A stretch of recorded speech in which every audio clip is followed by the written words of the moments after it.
जय माता दी friends, welcome to my channel. Friends, Kanya Pujan को लेकर जो भी मन में दुविधा है, परेशानी है, आज हम उसके लिए वीडियो लेकर आए हैं आपके लिए। आपके मन की सारी परेशानियां, आपके सारे सवालों का जवाब मिल जाएगा।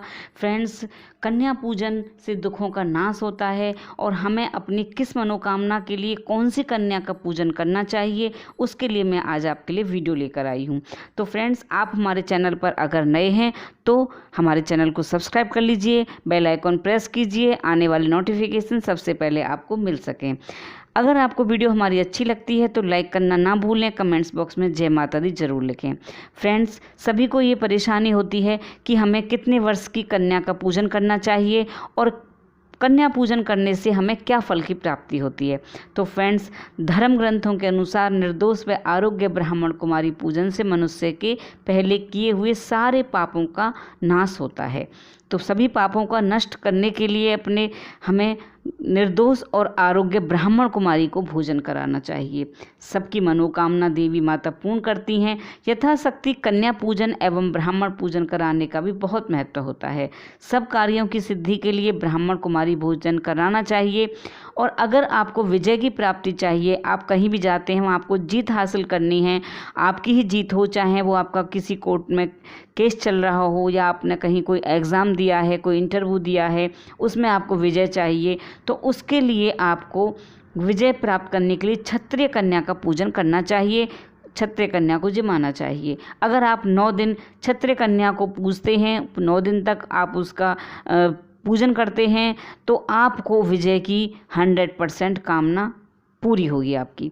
और अगर आप धन संपदा चाहते हैं, बिजनेस अच्छा चाहते हैं कि आपका जो शोरूम, दुकान, जो भी आपने कोई काम खोला है, आपका वो अच्छा चले, आपको धन संपदा की लाभ हो, तो आपको वैश्य कन्या का पूजन करना चाहिए। ये विधान देवी भागवत में लिखा हुआ है, जो मैं आपको बता रही हूँ।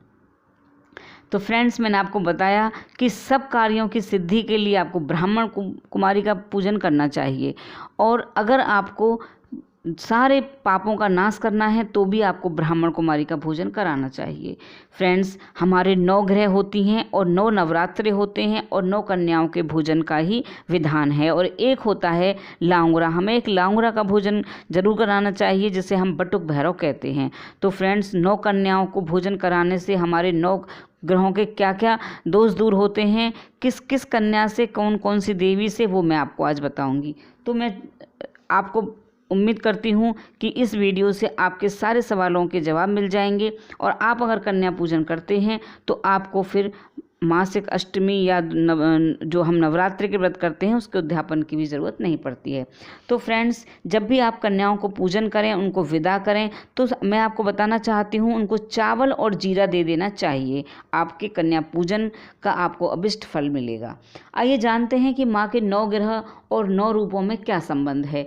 तो माँ शैलपुत्री जो होती हैं, वो प्रथम रूप वाली होती हैं और वो चंद्रमा को दर्शाती हैं। तो चंद्रमा के सारे दोषों को संबंधित जितने भी दोष होते हैं वो समाप्त हो जाते हैं।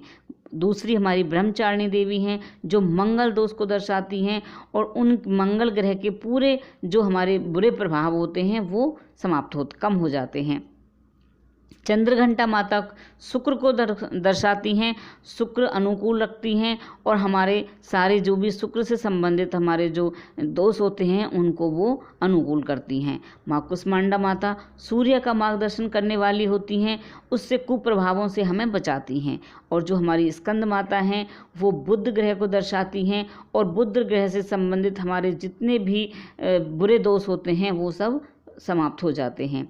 उसके बाद आती हैं कात्यायनी माता, जो बृहस्पति ग्रह को दर्शाती हैं और बृहस्पति से हमारे संबंधित जितने भी बुरे दोष, ग्रह दोष होते हैं हमारे राशि में, वो सब समाप्त हो जाते हैं। कालरात्रि माता शनि को दर्शाती हैं, शनि पर नियंत्रण करती हैं और जो हमारे 7.5 या जो भी हमारे शनि से संबंधित परेशानी होती है उसको वो दूर करती हैं।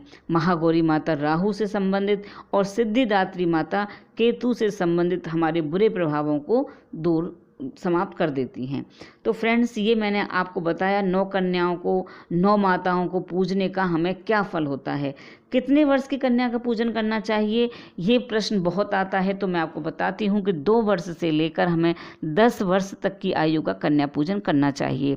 और इसी एज का हमें बटुक भैरव के नाम से लांगुरा जमाना चाहिए। 10 वर्ष की आयु से ज़्यादा ना हो। पहले ज़माने में 10 वर्ष की आयु के बाद कन्याओं का विवाह इसलिए कर दिया जाता था कि सिर्फ 10 वर्ष तक की आयु को ही कन्या माना गया है जो हम जमाते हैं, उससे अधिक आयु की कन्या को नहीं जमाना चाहिए। भोजन तो आप किसी को भी करा सकते हैं, कितनी भी आयु की कन्या को आप भोजन करा सकते हैं, लेकिन जो कन्या पूजन का जो विधान है वो 2 वर्ष से और 10 वर्ष तक की कन्या का ही होता है। तो फ्रेंड्स, देवी भागवत पुराण के अनुसार नवरात्रि में कंजक पूजन, कुमारी पूजिका का बहुत बड़ा महत्व होता है। यह आदिशक्ति की उपासना का पर्व है। कन्याओं को माँ भगवती जगत जननी का स्वरूप माना जाता है। नवरात्रि में समय में 2 वर्ष से 10 वर्ष तक की कन्याओं की पूजा की जाती है। 10 वर्ष की बालिकाओं को ही महत्वपूर्ण माना जाता है। प्रत्येक दिन कन्या पूजन का अलग अलग रूपों में पूजन किया जाता है। आमतौर पर लोग अष्टमी और नवमी को ही कथा पूजन करते हैं, लेकिन कुछ लोग हर मास की जो अष्टमी आती है उसका व्रत रखते हैं, उसको भी कन्या पूजन करते हैं। उससे हमें फिर व्रत का उद्यापन करने की ज़रूरत नहीं पड़ती है। मेरे बहुत सारे बहन भाइयों का क्वेश्चन आता है, मेरे पास सवाल करते हैं कि हमें मासिक दुर्गाष्टमी से संबंधित तो बहुत सारे सवाल पड़े हैं। तो मैं किसी दिन उनके सवालों के जवाब के लिए ही वीडियो बनाऊँगी। आई होप कि उम्मीद करती हूँ कि आपको मेरा वीडियो पसंद आया होगा और आपको आपके सारे सवालों का जवाब मिल गया होगा कि किस तरह की हमें कन्या का पूजन करना चाहिए। आप जो भी कन्या का पूजन करते हैं उसको आप, वैसे तो देखिए सभी कन्या बराबर हैं। आप घर से प्रसाद बना कर ले जाइए, कहीं मंदिर में या कहीं गरीब कन्याओं को बांट आइए, अनाथालय में बांट आइए, कोई दिक्कत नहीं है। लेकिन जो आप कोई अभिष्ट फल की प्राप्ति के लिए नवरात्रों का व्रत कर रहे हैं, अनुष्ठान संकल्प लेकर, अपने बिजनेस को लेकर, अपने की कोर्ट में केस चल रहा है उसको लेकर, अपनी पढ़ाई से संबंधित, अपने कन्या की शादी से संबंधित, तो आपको फिर कौन सी कन्याओं का पूजन करना चाहिए वो मैंने आपको इस वीडियो में बताया है। तो आई होप कि आपको वीडियो अच्छी लगी होगी। हमारे चैनल को सब्सक्राइब कीजिएगा और हमारे वीडियो को लाइक कीजिएगा। तो जय माता दी फ्रेंड्स। आगे की वीडियो के लिए मैं आपके लिए और अच्छे वीडियो लाती रहूँगी इसी से संबंधित। टिल देन बाय बाय, जय माता दी।